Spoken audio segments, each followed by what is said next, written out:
The Appointment by Herta Müller, published in 1997, delves into the poignant struggles of a young woman as she confronts disappointments, betrayals, and humiliations under the totalitarian political regime of Ceausescu. This historical novel has solidified Müller's reputation as one of Europe's most exceptional fiction writers, praised for its authentic portrayal of the intimate intricacies of daily life. Prior to her career as a novelist, Müller worked as a translator for a European engineering company and taught German to kindergarten students. Her profound insights and storytelling prowess earned her the Nobel Prize in Literature. Set in Romania during the final years of Ceausescu's communist rule, The Appointment vividly depicts a terrifying era marked by severe punishment for even the slightest transgressions against the government. Individual freedoms are extinguished, and citizens live in perpetual fear of imprisonment or execution. The novel's protagonist, a nameless factory seamstress, serves as a poignant symbol of the eradication of individualism in Ceausescu's police state. The seamstress is trapped in a troubled marriage with Paul, an alcoholic who treats her poorly. At the outset of the story, she embarks on a journey to face interrogation by Major Albu, an officer of the secret police. She is acutely aware of her transgressions and has previously been questioned for the same offense, yet her fear remains undiminished. Her crime involves sewing notes into 10 white suits intended for Italy. These notes bear her name and address, requesting anyone who discovers them to marry her. However, to the secret police and her employer, the notes are misconstrued as an act of prostitution. In this particular instance, the narrator suspects that the consequences of the interrogation will be far more severe.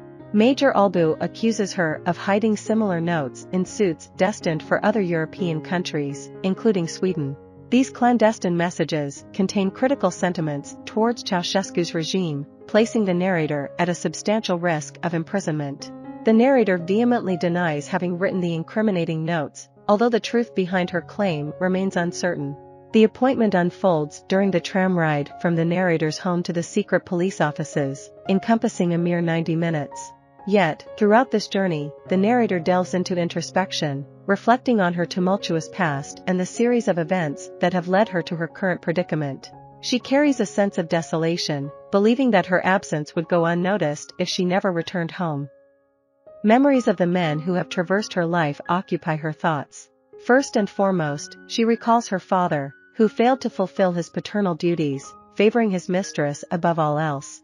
The narrator longed to replace the mistress, as she was the sole woman to capture her father's attention. Her recollections then shift to her first husband, an abusive and controlling figure who dominated her every move.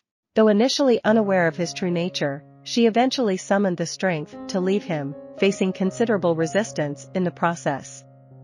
As an act of defiance, she sold her wedding ring at a flea market. It was there that she encountered Paul, who offered her a fair price for the ring and subsequently became romantically involved with her. When her first husband discovered the affair, he subjected her to a harrowing ordeal, attempting to throw her off a bridge into the sea. Miraculously, she managed to escape, never crossing paths with him again. Shortly thereafter, she married Paul. Despite her initial love for him, cracks began to surface in their relationship.